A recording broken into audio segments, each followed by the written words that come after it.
must be cautious and smart. This dame seems shy, which I can use to my advantage. But I must be careful about what I say to her, or I could scare her off. Let's start gently, and when the time comes, we can go in hard. Who exactly are you, ma'am? I'm not somebody important, Mr. Featherland. You're important enough to deal with such a delicate matter, right? I carry out the wishes of my employer, nothing more. This means simple paperwork, most of the time. You've been thrown into deep water, sweetheart. Tell me, can you even swim? Believe me, this is just as unpleasant for me as it is for you, if not even more.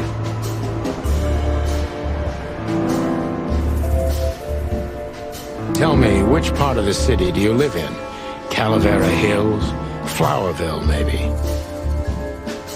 Look, I don't want to answer that.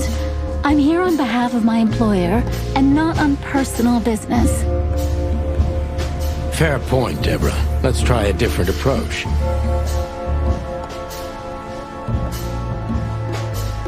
Why did you have to visit me this particular evening? I have my reasons. I may look like a silly little fawn, and maybe I am, but I still have common sense. I don't doubt that for a second, Miss Ibanez. This day is essential to my mistress, and she thought it's also important to you. A message in itself, for sure. But to be honest, even you are. You know what? I'll just take that as a compliment, even if it wasn't meant as such.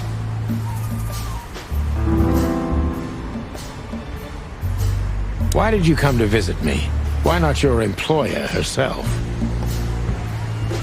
My employer is Miss Natasha Catzenko. She hasn't been leaving her home lately, only if she really has to. How so? Miss Natasha is afraid. She's scared because of those unwanted messages, and everyone knows who she is.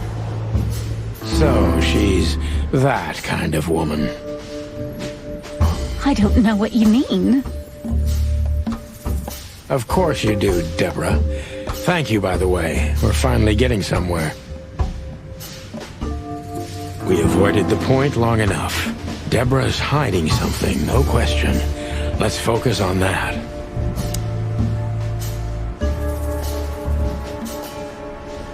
What do you want from me? Me? Oh, don't be silly, Deborah. I mean your employer. I was just talking to myself, out loud. Well, Miss Catzenko thinks you're a great detective, and you're also reliable. That's why I came. Did she also give you the lockpick? Please, could you let this go? I'm really embarrassed. Sorry, sweetheart, I'm just teasing you. As soon as I saw you, you were forgiven. That's very nice of you. It has nothing to do with being nice, Deborah, but you're welcome.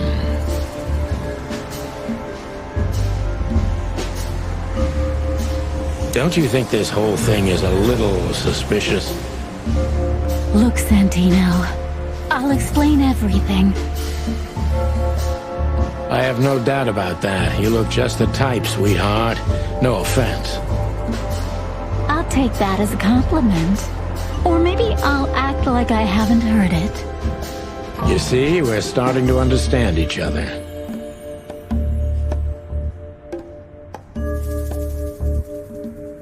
Tell me, Deborah, why should I believe you at all? Because my mistress trusts you. Should that be enough? If you really like what she thinks you are, then yes. Damn, what can I say to that? Look, I didn't mean to back you up against the wall. You have a way with words, sweetheart. Did you ever want to be a cop? No, not for the world. Heh, smart answer. Be honest and tell me what you're so afraid of. You know, Mr. Featherland, my mistress's partner is Hobart Wessler. Or as most people know him... Ibn Wessler, the Kingpin. Exactly. Feathery gods help me. So you get it now. The secrecy.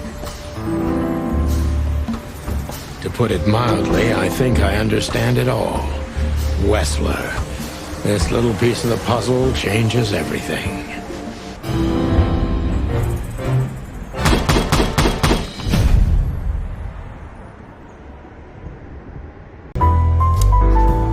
Wessler's a tricky guy. Unfortunately, I don't know enough about him, so I have to be cunning. I can't just pin him against a wall. Yet.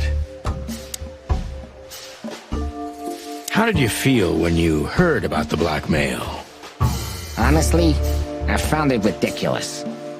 And now? Now I'm kinda interested. But I wouldn't call it blackmail yet. They're just empty threats. There were no demands. Good point. Thank you. Are we done? No, not quite. I'm sorry to hear that. You seem a very busy man. May I ask what you do? It's, uninteresting. Would you elaborate? I got a small share in the meat substitute business. If the new product works, maybe we can make your job easier. You mean reduce predation in Clawville? There are such plans. If you're interested, talk to Olivia, my assistant. She's an expert in what she does, unlike me. Thank you. That's it for now.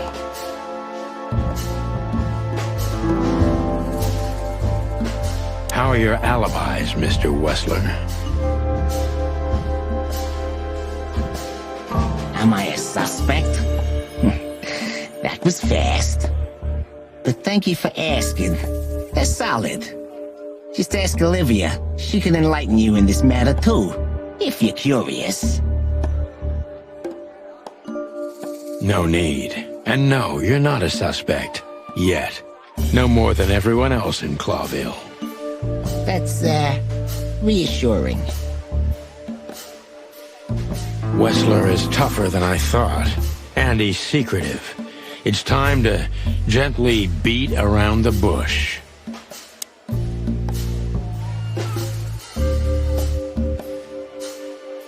Were there any similar incidents in Natasha's past?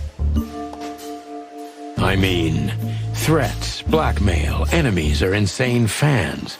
Psychopath pianists, perhaps.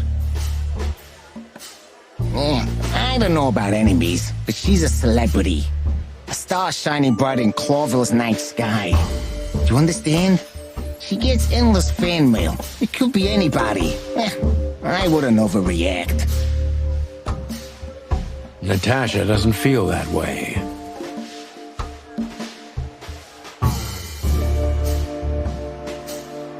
I've noticed.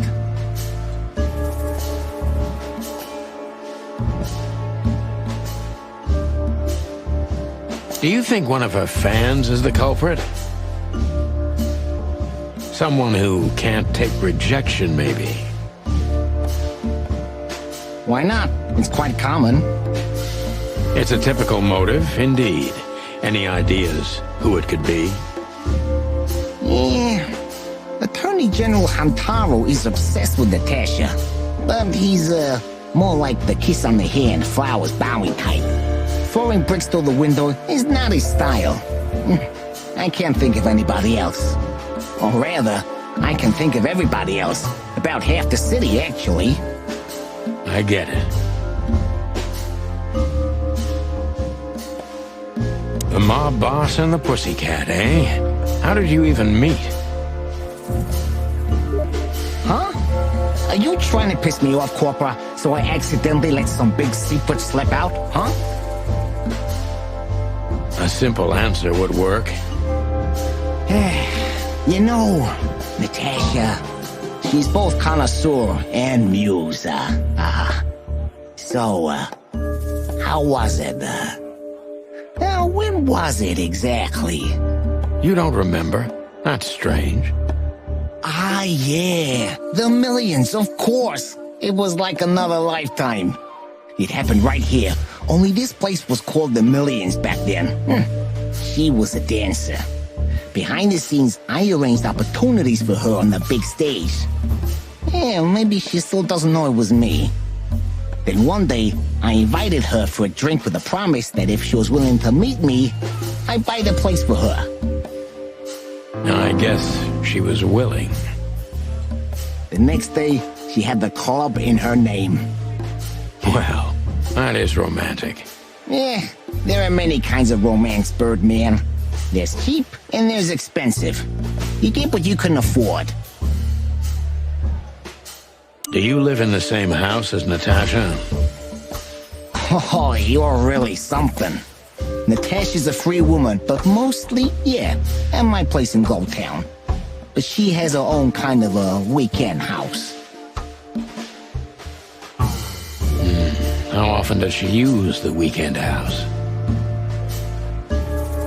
Yeah, every other weekend, roughly.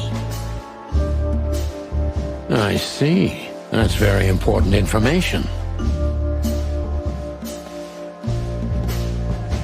Yeah, if you say so. So Natasha feels like she's in grave danger, yet she's still going out alone. Yeah, I know what you're getting at. But I'm 100% sure of her loyalty. She's gone out very rarely since this started, and mostly in my company. Yeah, you know, I'm not sure if you do, but in our social circles, banquets and dinners are frequent.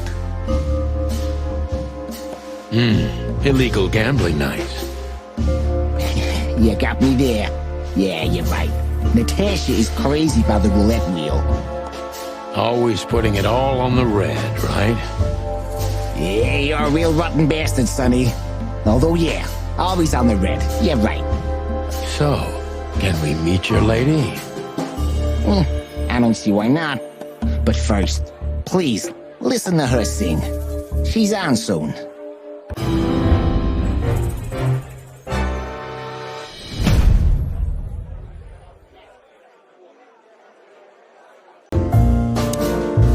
Natasha is a confident woman. I can exploit that. But I must be careful. Every part of her oozes danger. That was a remarkable performance. I'm glad you enjoyed it. Do you perform here frequently? You're also the owner, if I'm not mistaken. Sadly, I don't have the time, but this stage still calls my name, and I perform just a few times a year, and always with a new song. So that was all the excitement. I have many admirers, if that's what you mean. Yes. The place is very elegant, and so's your room. Why, thank you. I kind of feel like I'm in a museum. Well, that depends on the kind of museum. The kind with nice things.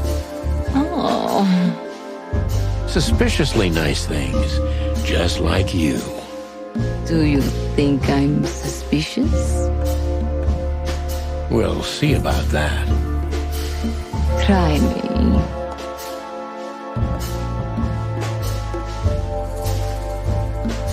Do you think one of your admirers might be behind the threats? Those who admire me usually idolize me. No, I don't think it's one of them. You know, the soul of an animal is extremely complicated. Sometimes all it takes is a bad look or some small rejection to turn admiration into hate. That's a stillborn theory. No one hates me if they once loved me, Mr. Detective. Ah, I see.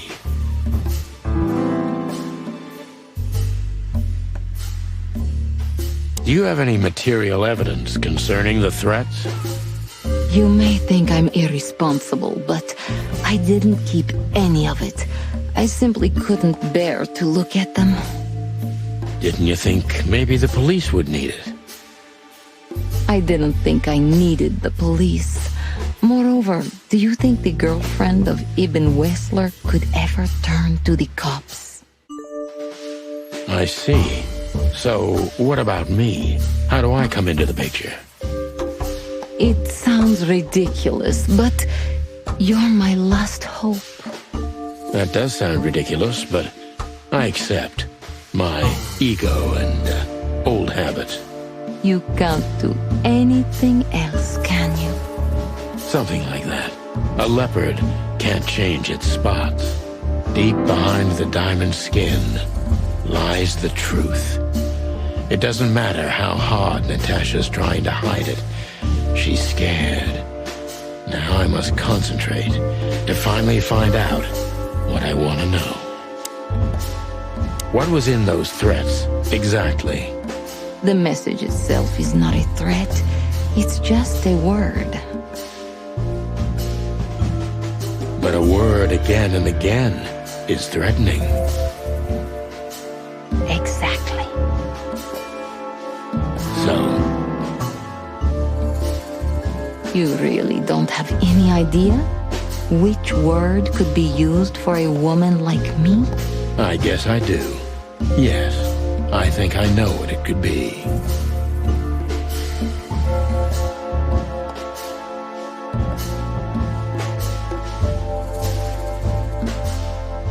Whore. Cat got your tongue? Am I right? You heard it. I said what you were thinking. And yes, that was in the message. That was printed on the paper and painted on my wall in giant red letters. Well, thank you for your honesty.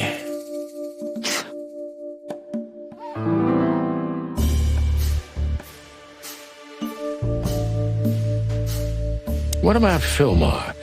Is he here because of you? Mr. Lowe helped me before, and yes, he was the first I approached. You've managed to curb my enthusiasm a little.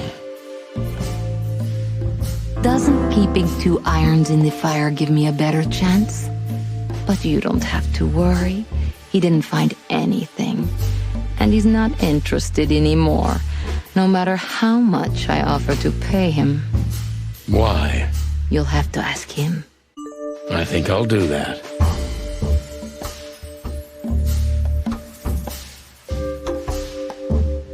A dark shadow from the past, an ex-lover, a husband, maybe.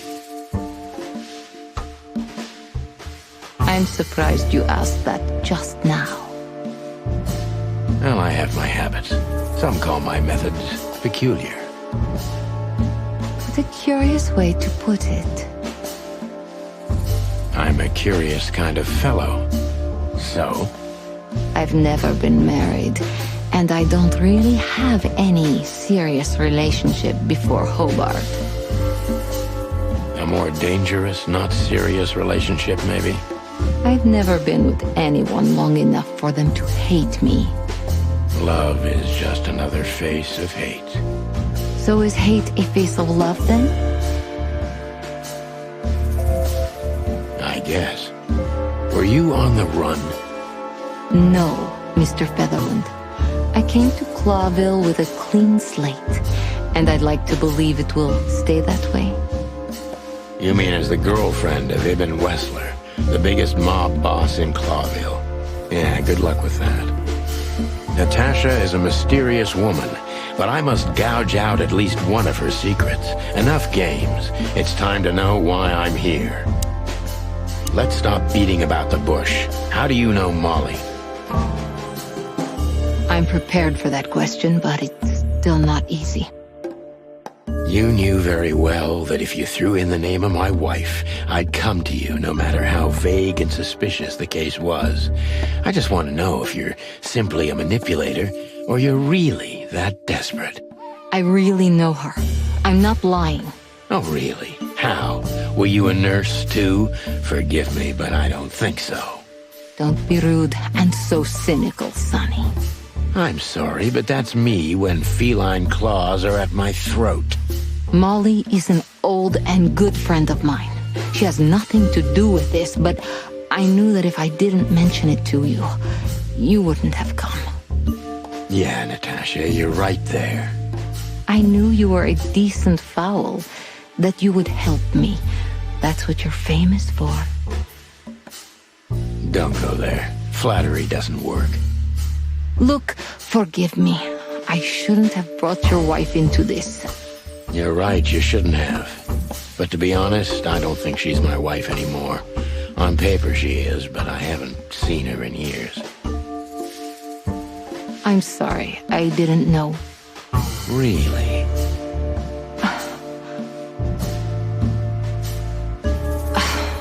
I did. I knew. I checked you out before I sent Deborah. Cluck me. This case is getting more and more intriguing. You played me from the start, didn't you? It wasn't my intention. I'm an old cock, Natasha. I've played too many of these games, and I've been on the losing side often enough. So, you're going to walk away? You're damn right. I don't know if it's worth it for me. Look, Sonny, money's not an issue. Oh yeah, your fawn had already mentioned that. But unfortunately, it'll be hard to spend all that dough when I'm dead. Dead? Don't even say that. Do you have a gun? Me? Of course you, Natasha. Do you have it on you? Not at the moment. Well, let me give you some advice. Keep it with you, always. Maybe in your purse. You don't think they, whoever they are, would hurt me? Don't be naive, Natasha. You're right. I'll keep it with me. I don't want to scare you, but 2 cops snooping around can mess something like this up, even if it's just 2 roosters. You'll keep snooping? Thank you, Sonny. Maybe you're getting yourself into even deeper trouble with me. Thank me when this is all over.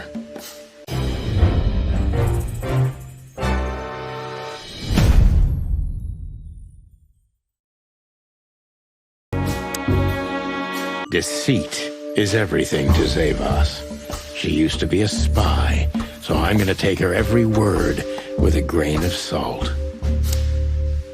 Who's behind the legend, Miss Zaiwass? Who are you, really? Just an animal raised to survive, Mr. Featherland. And because I've been taught, I know how to survive. I always was what I had to be. And you managed to dodge my question. Clever. Well, you see, this is one of the typical elements of survival. The way of dodging a delicate question and still making the questioner believe he got the answer. But you're too cunning and experienced, aren't you? You're not an easy one to fool. I'm trying to maintain appearances, ma'am. You should. Appearances, most of the time, are stronger and more dangerous than the truth. Tell me, were you really the king's spy? If that's such an open secret, then I haven't been doing my job very well, isn't that right? Yes, I was a spy. But that's such a blunt way of putting it. I always say I used to undertake confidential, generally political assignments of a delicate nature for the king that were in the interests of national security. Put that way, it sounds rather romantic. Don't believe the cheap fiction, Mr. Featherland. Espionage is anything but romantic. I believe you, madam. If you must know, I only did it because I believed I could protect those that I serve.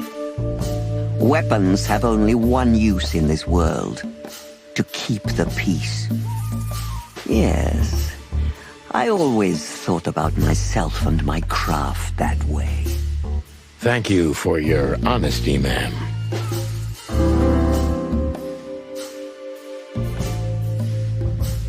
Why did you decide to open a brothel? You know, this place used to be an orphanage. Then after the Great Avian Plague, a hatchery. Then young mothers lived here who had nowhere else to go. That's when I took over. Young mothers and prostitutes. That feels like a sharp turn. No, it didn't happen like that, of course. The process took 20 years, but one thing remains the same. I wanted to help girls who had nothing and no one. To help them. And this was the best you could do, helping them sell their bodies. You see things very superficially, Mr. Featherland. We're a family who helped each other even at the worst of times, took care of each other, and what's most important, survived. Yes, survive, no matter the cost. And it's the cherry on top of the most treasured secrets of the rich and famous. Very insightful, Mr. Featherland. There's truth to that. Knowledge is power, as they say. And we know a lot about powerful animals that could be used as weapons. Or the opposite. That could avert a war. If I guess who the card belongs to, will you tell me? I wouldn't say that's an acceptable price for such a secret as this, but if you guess right, I won't lie to you. Then, I will tell you you were right. Yes. Good. Let's see. The answer to my question, Natasha Catzenko. Well, Mr. Featherland, it seems the gossip about you is right. What gave it away? It couldn't have been easier. There's a beautiful woman with a mysterious past, trying to keep it a secret, while someone's threatening her with the exact same thing, leaving rather unmistakable messages behind. Plus, we found the card on Deborah, who was her best friend and confidant, so she was either trying to hide it or destroy it forever, so no one could find out the truth. Am I right so far? Indeed, Mr. Featherland. So if I'm not mistaken, Natasha used to work for you before she met Ibn Wessler. He fell in love with her, gave her a job at the Millions Club. The rest is history. You have talent, Mr. Featherland. I'm really sorry you're not working for the government. I am working for the government. I'm a cop. Are you sure, Mr. Featherland? Touché. Indeed. Natasha used to work here. We can put it that way, but you know, this isn't just a workplace. She also lived here. She was part of our family, and we still love her very much. Right. That puts everything in a different light. Zaiwass is a true survivor, always was. And she's proud of that, even to this day. Maybe I can get her to trust me if I play to this part of her.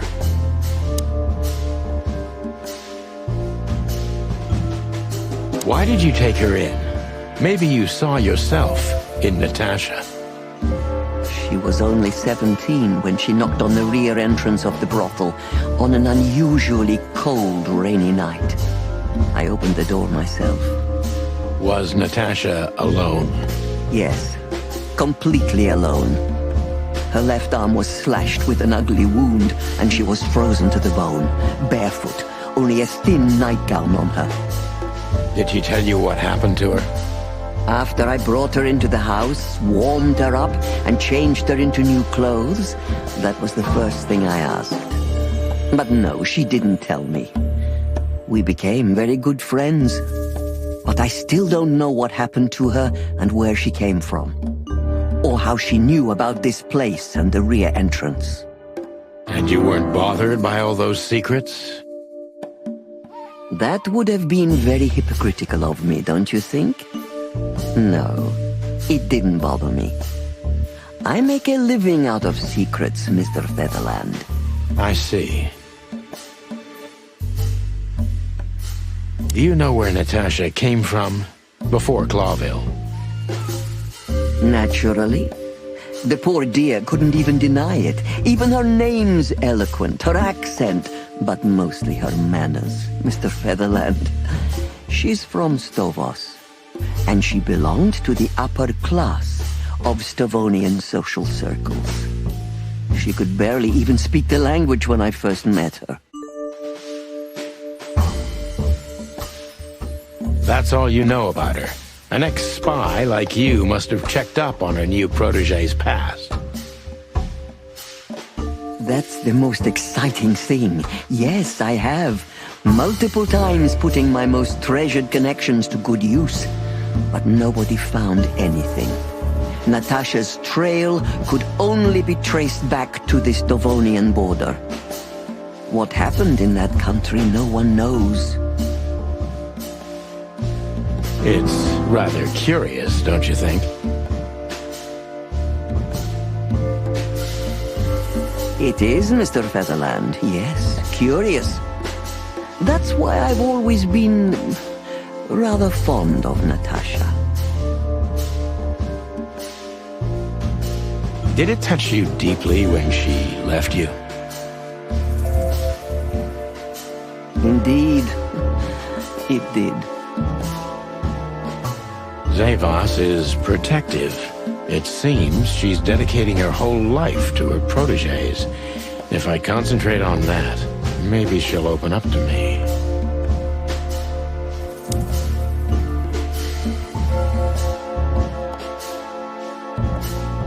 Have you kept in touch? Only occasionally, Mr. Featherland. She writes to me every few weeks, and very rarely we talk on the phone. But I haven't heard from her in weeks.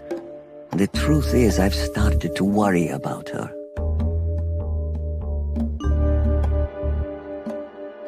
Did she give no sign of being in trouble? Never. No. Natasha's not the kind to talk about her feelings. Yeah, I've noticed that myself.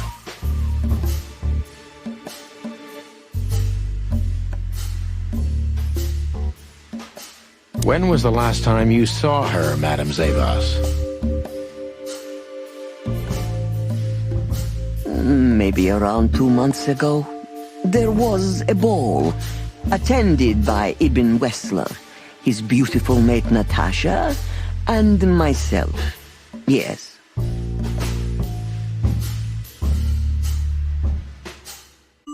Was she herself? Did you feel like she was afraid or worried about something? On the contrary, she was unrestrained, free, radiant. She was in love. Yes, in her own unique way. What do you mean? You know Natasha loves on a different level than most Clawville women. Or most women in the wilderness, in fact. Maybe it's because of the Stavonian origins. Perhaps it's something else. So you didn't notice anything strange about her?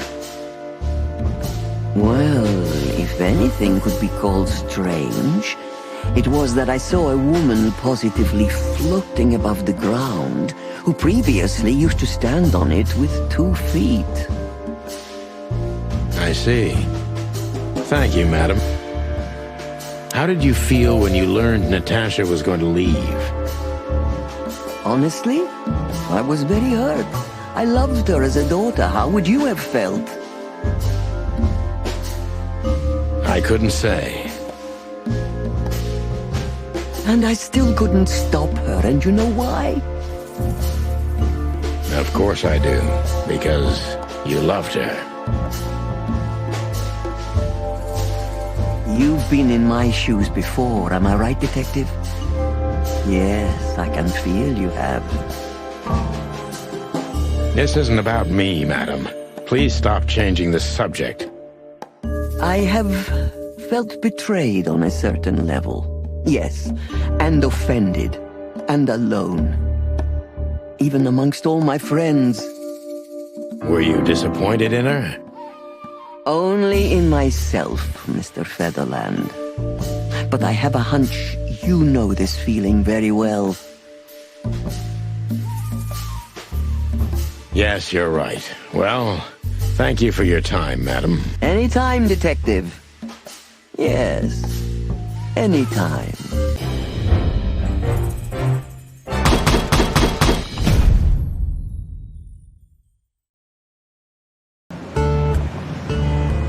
Timbo's a douchebag, so it's not hard to draw the truth from him. So what the hell are you doing around here, Timbo? All right, I confess, but you'll be surprised. I was looking for you boys. The whole town's talking about you. Really? I'm swelling with pride. Everybody's whispering about the chicken police being back together again. And that you've already turned the whole city upside down. Great news. What else do they say? That you threatened Ibn Wessler's sweetheart Natasha, then trashed Madame Zaiwass's brothel. Hard stuff. Really? I'm not surprised. Oh, and the best! You set fire to a ship, too. Yeah, right. Ah, and one more thing. A poor girl was found dead at Natasha's place after you visited there. Is that so? And you believe all that? I'm a journalist, Sonny. It doesn't matter what I believe. Yeah, right. And why were you looking for us here, of all places? You offend me, Sonny. I'm your biggest fan. I knew the hot dog's gonna be on your list. So it was a lucky guess. Something like that. And I'm wasting time here often anyway, so I had nothing to lose. And here we are. Out with it, Tim. Who squawked?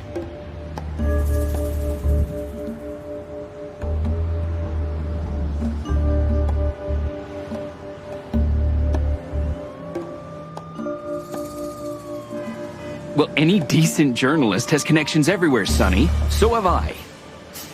So? You don't think I'm gonna betray my source? What do you take me for, a rat? Sorry, I mean, I didn't mean it like that. I have no problem with rats. What happened to Zipp, Tim? Okay. When I arrived here, the hot dog was already closed. Zipp wanted to shoo me away, but I managed to persuade him to talk to me a little. We're old friends, Sonny, you know? And I have this personal charm. Yeah, right, the charm. Get to the point, Timbo. Okay. So, he was totally crazy. I've never seen him like that before. He was flustered, flailing, and talking absolute gibberish. He must have said something, since you're such great friends. Well, he just said he'd go to the only place where there are even bigger scoundrels than those that are after him. Really? I can guess what he meant. I didn't have a clue. Anyway, after he closed the dog behind me, and then the cops came and took him away in handcuffs, I came to the conclusion that all of this makes no sense. Zipp, you clever son of a bitch. Why? Oh, what is it? Oh, tell me. You just keep your beak out of this, Scribbler. I think I've got an idea about what our little friend's up to. Timbo loves to brag, and it's easy to approach him through his ego. Best if we ruthlessly exploit that. Working on a new front-page article, eh? Well, if a specific celebrity couple's willing to give me an interview, then maybe I am. Don't even dream about it, Timby.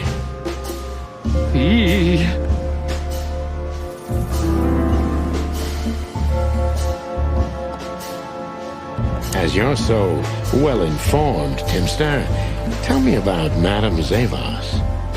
Well, they say she's kinda angry because someone trashed her brothel. Oh, and that someone was allegedly you and Marty. Yeah, you already told us. Good story. Anything else? With a little more truth in it. Allegedly, Ibn Wessler's men were seen around the brothel. I have a hunch that they were the same two guys that came here, too. Gee, that may even be true. Timbo, you pay attention to everything. Did anyone else come here? Besides the coppers? Yeah, a ram and a bobcat, in fact. But you just told us it wasn't them. Wasn't them what? I didn't say they took Zipp, because that's not how it happened. Don't make me mad, Tim. We're really not in the mood for this. Hey, I'm only telling you the truth. They stopped here in a fancy big car, looked around, then left. Zipp was no longer here. Neither were the coppers, okay? Tiny Tim is a true fan of ours, and it's time to finally use that to our advantage. Help your old pals, Tim. What was Zipp doing before they took him away? Hey, you're trying to grease me up with all that sweet talk, Sonny honey. Of course not, Tim. We're old pals. I'm sure we are, but I don't remember you telling me that without an ulterior motive. But you know what? I don't care. Feels good anyway. I'm glad to hear that. So... Zipp was acting crazy. He was running around, knocking over everything and throwing things away.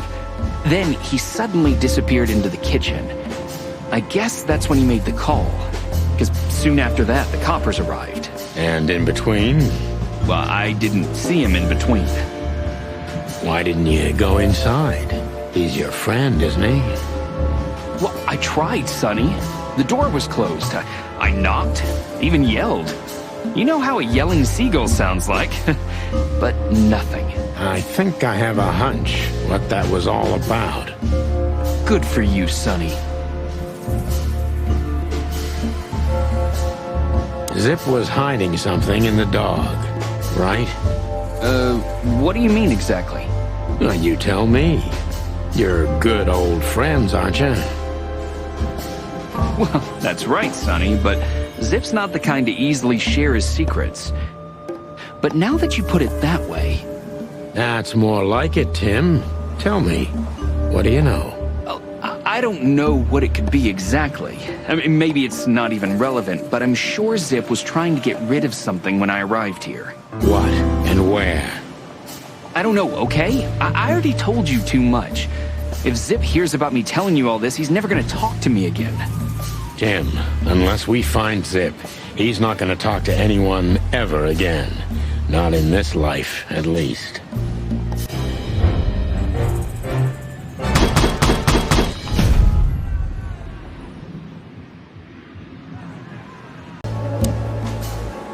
Who did you escape from? And why here, Zipp? Why?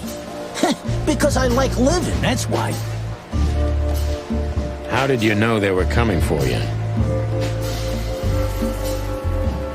I got a tip-off from a friend that I should pack my things and go if I want to live. But I had nowhere to run. You know me. The hot dog's my everything. So you thought you'd be safe here? Of course. Ibn's people are everywhere, but, maybe it's harder to get rid of me at the PD.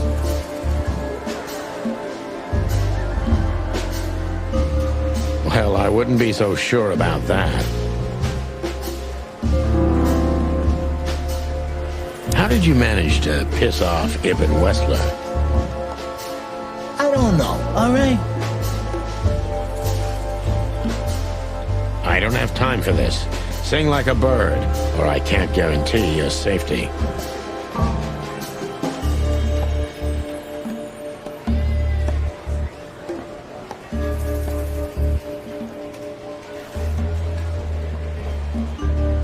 I did something for him, that's all, okay? A tiny little favor. You know how it goes, Sonny. Animals like Wessler make a living out of these kinds of favors. Tiny little favor, eh? Wessler's kind don't send assassins after someone for tiny little favors. You have no idea what's going on in his head nowadays, pal. Fella's gone totally insane.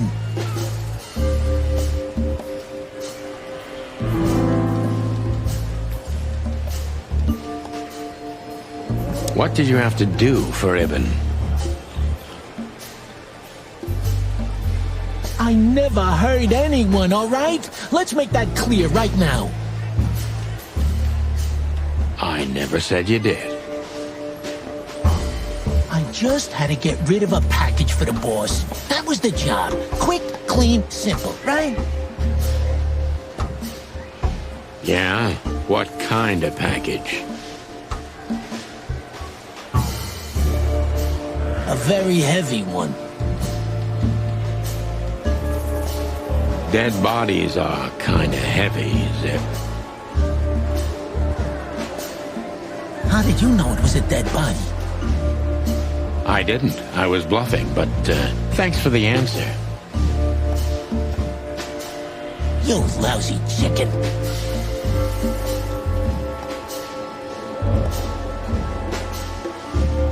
Zipp's a secretive little specimen, but knowing his past, it's no surprise.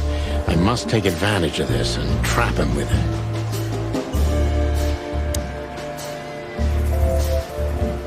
So, a dead body, huh? What kind, exactly? How should I know? What am I, a butcher? A zoologist? You still know something about it. It was wrapped up entirely, okay? I didn't see any of it. It was, I don't know, average. Like you and me. Scaly, hairy, furry, feathery, or bald? What kind, exactly? Hey, I don't know, all right? I told you it was wrapped up.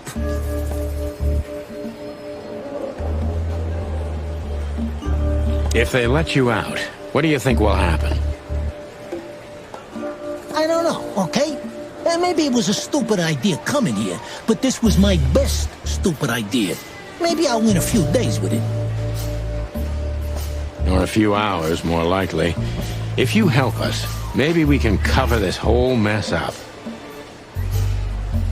You mean you can be bought, Sonny? What a time to be alive. The unbribable Santino Featherland. I'm suspended, Zipp, and I'm talking chicken to raccoon. Oh, I see. Yeah. Why did you keep that wristband? Because it seemed important. And because, you know me. How, exactly? Who knows? It seemed important.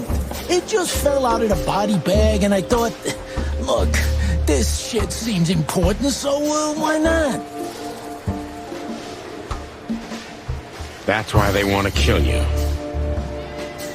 I have no friggin' way of knowing that. Why don't you ask them, huh?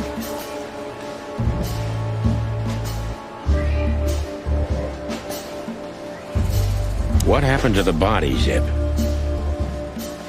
I don't know, Sonny. All I had to do was drop it in an abandoned part of the hive. Where starvation's most prevalent, I guess. Where insects fight for their survival, right? I couldn't have found a better way to get rid of a corpse myself. All that fresh meat must have been gone in a matter of minutes. Fuck, I don't know. I didn't stick around to see what happened. You make me sick, Zipp. You would have done exactly the same thing in my situation. Anyone would have. I got the order, I did what I had to. I wanted to survive. That's Ibn for you. Black man. Yeah, something like that. Zipp may be secretive, but if he manages to open up, he's also honest. He's not trying to change the subject anymore, so I only have one thing left to do. Ask the right questions. So, he wanted to blame it all on the insects. Why would he do that? They're easy prey.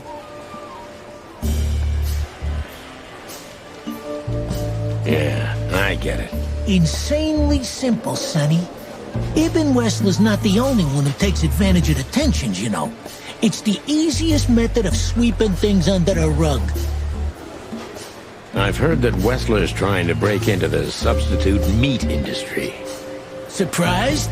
What do you think will happen if Wessler saves Roachtown from starvation with a new, cheap, and accessible faux meat product, eh? Boom! He's gonna be a hero. And maybe he'll get voted into the Council of 12. Clucking hell. I'm asking you for the last time. What's with the wristband? I honestly have no idea, Sonny. It simply fell out of the bag when I threw it down in the alley. At first, I wanted to leave it there, but then, well, you know me, huh? And that's the whole story? That's the whole story. At first, I thought it was some kind of, code. But on a wristband, it's usually an ID number instead. Like on prisoners? Exactly. But I know from experience that prisoners don't get bands like this. Not in Clawville. It looks more like something from a hospital. Maybe you're right, Zipp. While we're at it, was it Dr. Bubo who gave you the tip-off to get out of the hot dog? Yeah, it was. Why?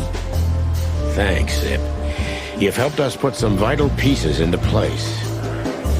Well, that's great. That didn't help me, Sonny. I don't want to rot in here or end up in the alley of the Hive. We'll see what we can do. You gotta help me. Be glad I'm not charging you as an accomplice to murder here and now. Just keep your head down. Understand? I will, Boss Bird. I will. That's more like it.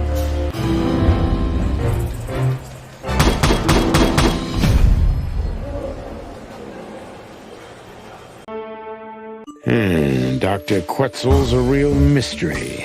But I can turn that to my advantage. I just need to focus on the strangest pieces of the puzzle. So when did Albert become a resident of your institute? Albert and Hobart, or Ibn as you call him, arrived here almost exactly 4 years ago. Could you describe that day more specifically?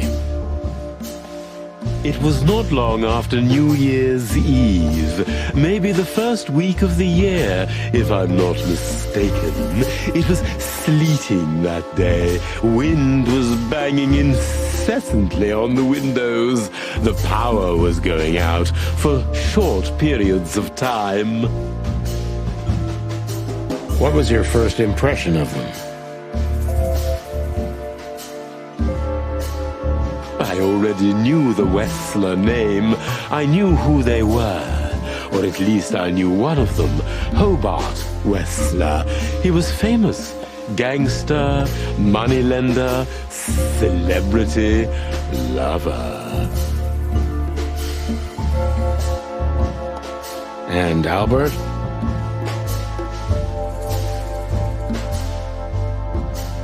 He was new to me, an invisible gray ghost. The family had tried to keep his existence a secret. Why? Because they were ashamed of him, of course, Mr. Featherland. That's how it usually is. What was your first impression of him? He was silent, but observed everything that surrounded him. His eyes were constantly moving, never stopped for a second. Was he afraid? I wouldn't say so. It seemed to me that he wanted to move into our institution voluntarily. It looked as if he couldn't wait to be here, alone, locked up in silence and darkness. Didn't you think of that as unusual? Of course I did, but who am I to judge? It was rather special treatment. What kind of special treatment did Albert get? You know, if an institution like ours has to accept a Wessler as a guest, there's bound to be some favoritism. And complete secrecy, I guess. Yes, but that's the case for all our patients, Mr. Featherland. Of course. So in what way did he receive more than the others? Basically, we don't admit anyone into our institution without a complete and thorough prior assessment. In the case of Albert, we put that aside. So you didn't even know if he had anything wrong with him? Initially, no. He was more of a guest than a patient. How did you see Albert when you first met? Albert was shy and reserved, like a ghost. He almost never touched anything. It was evident he was exceptionally intelligent. He measured and observed everything around him. What else? He was delicate and graceful, almost like a woman. Yes. He was rather feminine. He was an artist, Mr. Featherland, a magnificent painter, and rather good writer, too. Sometimes I even heard him sing. Why did he have to be locked up? I asked the same thing at first. Are you telling me Albert had multiple personalities? We found out very quickly that there was no other reason for the cause of his seizures. He had a cold and calculating personality who sometimes, especially on stormy days, took the reins over their shared mind. He had these seizures from the beginning. Yes, Mr. Featherland, but they started to intensify after Albert left our institution for the first time. He did what? Left the institution? More than once? Oh, yes, Mr. Featherland. Albert left the institution on several occasions until the last time, when he failed to come back. Quetzal's not only very observant, but he's addicted to details. I must focus on that if I want to get closer to the truth.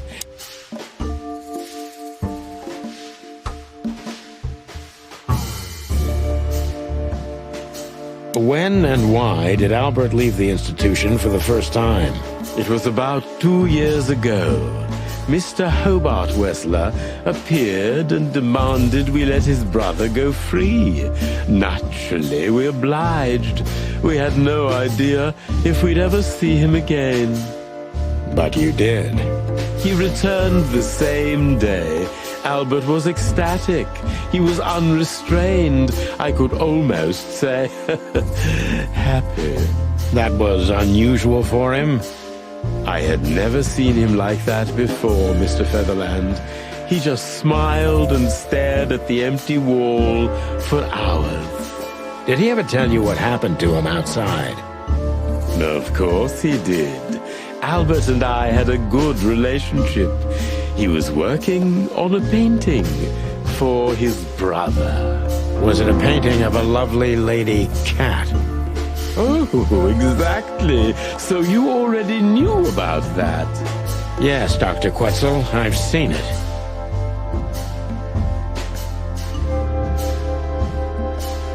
So Albert left on many occasions to continue working on the painting. Exactly, Mr. Featherland.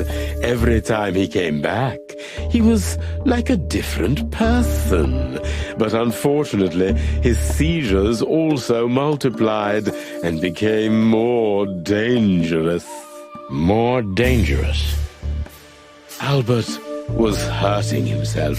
And on one occasion, he even tried to hurt me. It was unprecedented. It seemed his confined personality was taking over their shared mind entirely, piece by piece. Do you think the painting caused it? Not the painting, Mr. Featherland. But its subject. Exactly. He was obsessed, right until that fateful day when he returned to us for the last time. What exactly happened that day, Doctor? It wasn't Hobart who brought his brother back that day, but two of his gorillas. Not literally, I mean. And Albert was in a terrible, terrible state. What happened to him? I don't like to talk about that, Mr. Featherland. It could be vital to the case, Dr. Quetzal. Don't back down. Oh, you're right. There's no use turning back now. So, Albert's tongue was torn out, or cut off, I don't know exactly, and he was blinded in one eye, or rather, one of his eyes was missing entirely. So you're saying Albert was brought back horribly mutilated? Yes. And they didn't give any explanation as to what had happened.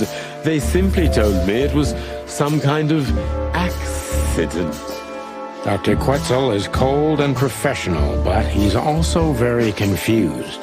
Maybe it's cruel, but I must exploit his vulnerability if I want to learn everything about Albert. Maybe it's not easy for you to talk about it, but did you examine his wounds thoroughly? I'm not that kind of doctor, Mr. Featherland, but even I could determine his tongue was either cut out or bitten off, and his eye was gouged out. He also had several broken bones. But there's no doubt it wasn't an accident. I don't believe it was, Mr. Featherland. I totally agree. Concentrate, Doctor. What do you think happened to Albert? I'm sure it was Hobart. He ordered his men to mutilate poor Albert. But why would he do that? Maybe Albert saw something he could accidentally reveal.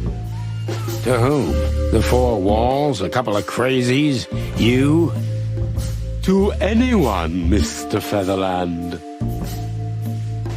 I don't think it's that simple, Doctor. But thank you for your honest opinion. You're welcome, Detective. What happened then? How did Albert disappear? A few weeks later, Hobart came to visit Albert one more time. Albert had been in terrible condition by then. We even had to transfer him to another cell, a more safe one. What did Hobart do during the visit? He didn't do anything. He just sat and watched his brother, who was in an almost vegetative state by then. Couldn't you manage to draw anything out of him? You or Hobart? Nothing. For a while, he was trying to signal something. Perhaps he was too afraid. And most likely his fingers had been broken too, so he couldn't even write. Do you think Hobart could have killed Albert? It's horrible to say it, but I'm sure of it. How did he disappear in the end? Did someone come for him? That's what's most eerie about it all, Mr. Featherland. He simply disappeared. His door, which only I had a key for, was open. Did anyone see anything? No one. We interrogated the staff, even the patients. He simply vanished off the face of the wilderness. We don't know what happened to him. Unfortunately, I have a hunch. Thank you, Doctor. You've been a great help. Oh, well, I'm glad I could be of help. But please, I now must attend to my work. We understand, Doctor. Thank you.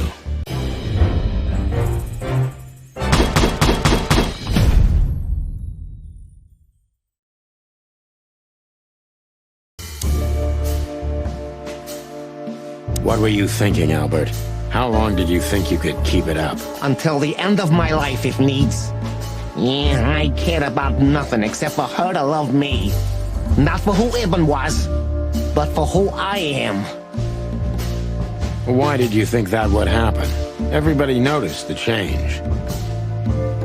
Yeah, I knew it would be hard, Santino. But I also knew animals see what they want to see. I didn't have to behave like Ibn. They only had to believe I'm him. Why did you decide to take your brother's place? Yeah, as you're curious, from the moment I laid eyes on Natasha for the first time. But I had to convince myself that this was the only way. You've never talked about your feelings for Natasha with your brother, am I right? Are you insane? Yeah, Ibn would have had me killed immediately. And no one would ever know.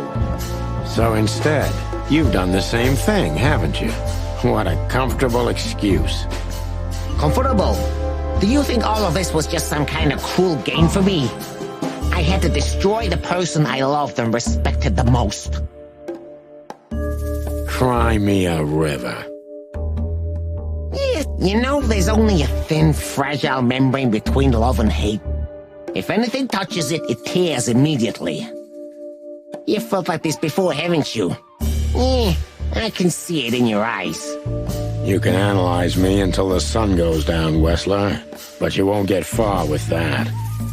Yeah, evasive answer. So I'm right. Did you ever believe that you were Ibn Wessler? Did I ever believe? I still do. I believed it all along. Don't you get it? I am Ibn Wessler. And also, Albert Wessler. I see you're starting to understand.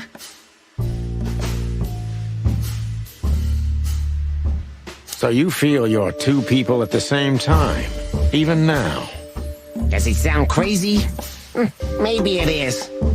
But Ibn lives inside me. Sometimes he's even stronger than Albert ever was. Do you think you can avoid the gas chamber with this, Albert? I don't have to avoid anything, Sonny. You and your friend, will never leave this place. It's better if you start getting used to the thought. You're not the cold-blooded killer you'd like to think you are. Yeah, do you think so? Try me, detective. That was your plan. Take his place and live happily ever after. Why, isn't it good enough of a plan, Mr. Featherland? It was perfect, even in its imperfection. Which is? Ibn's ghost. Is what? Please don't take it literally, Mr. Chicken. I'm not talking about spirits.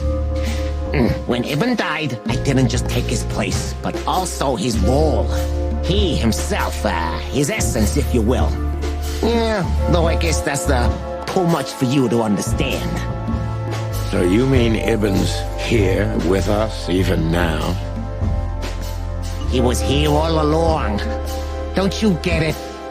I am Hobart Ibn Wessler. I must get serious, because looking at the gun in Wessler's trembling hand, I'm afraid I don't have much time. Albert is a cruel psychopath, but maybe I can turn that cruelty against him. When was the moment you decided to kill him, Albert? When I drew the last stroke on that fatal painting, Mr. Featherland. When I glanced at it for the last time, and then at Natasha, who was shivering under the weight of my gaze. You simply fell in love with her? End of story? Not in the slightest, Mr. Featherland. Love is, just chemistry. What I felt was more than that.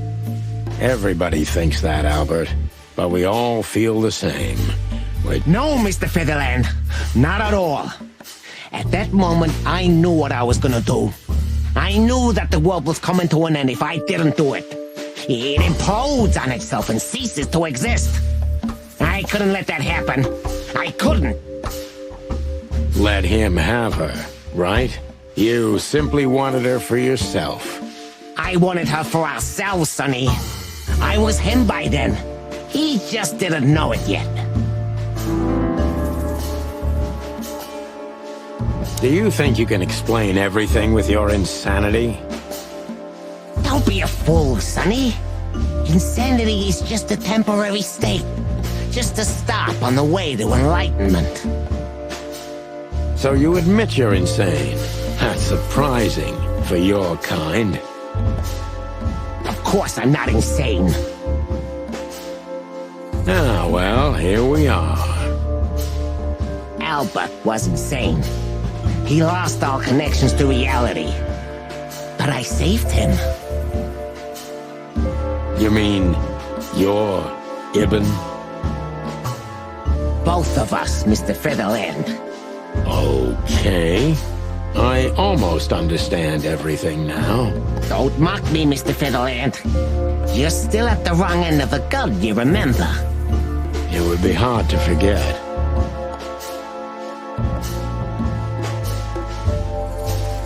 When did you decide that we too have to die? Can I be honest? I didn't want to hurt you, even after what you've done at the club, after interrogating Natasha and me so cruelly. I didn't care. You just saw what's on the outside, just scratching the surface. Until we found Deborah. I didn't even know about you finding her until the phone call from the Nile. Then it all became clear. I understood I underestimated you. I had to remedy that mistake before it was too late. You remove anyone if they happen to cross your path, don't you? Without batting an eye. Ibn had always been like that. Albert the opposite, so don't think I wasn't struggling, but, eventually, yeah.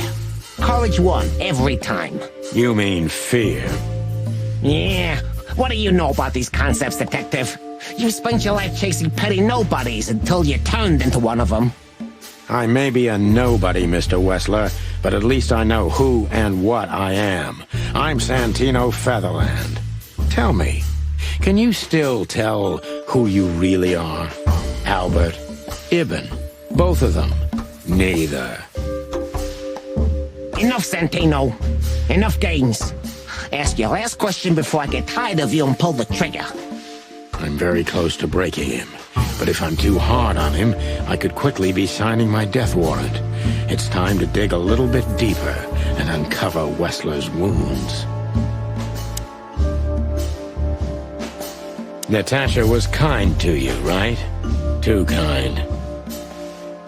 Natasha was, simply amazing, gentle, kind, lively, but still so, distant.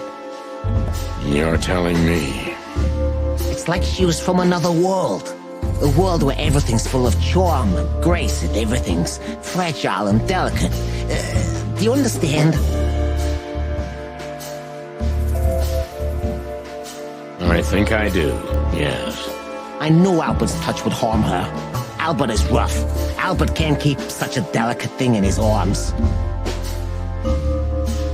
That's why you had to become Ibn, am I right? I didn't take Ibn's place, Mr. Featherland. I became one with him, can't you see? It's the only way I could comprehend and accept the miracle that was Natasha. Was? I think I've corrupted her. She's not that gentle and pure creature I painted on the canvas anymore. I ruined her. She became rotten under my hands.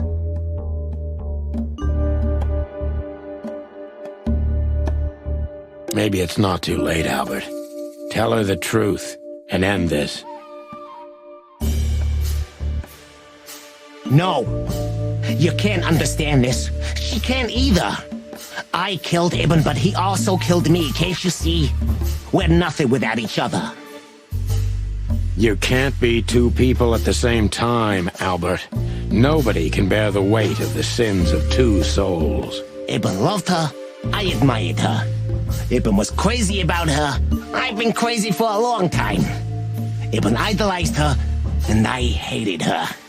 And if there's anything more blind, more devoted, more extreme, and more true than love, It could only be hate, Mr. Featherland. It's an endlessly exciting, thrilling, and warm feeling. And infinitely red. Just like love. You know you're not going to be able to go through with it, right? That you won't be able to carry the weight. But you still did it. Why? Yeah, if I didn't kill him and become one with him, Albert would have died, Mr. Featherland. And the threats? Which one of you was that? Albert or Ibn? Who wrote them? And which one of you killed Deborah? In my world, Ibn and I are inseparable. Just like love and hate are one and the same. And I hate Natasha so much that I could destroy myself along with her, just so she would die with me. Are you familiar with this feeling, Mr. Featherland? More than life itself. You see? We're not so different after all.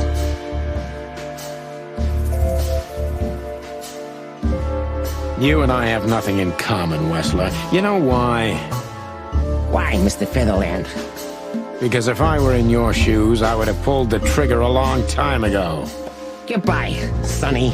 So long, Albert.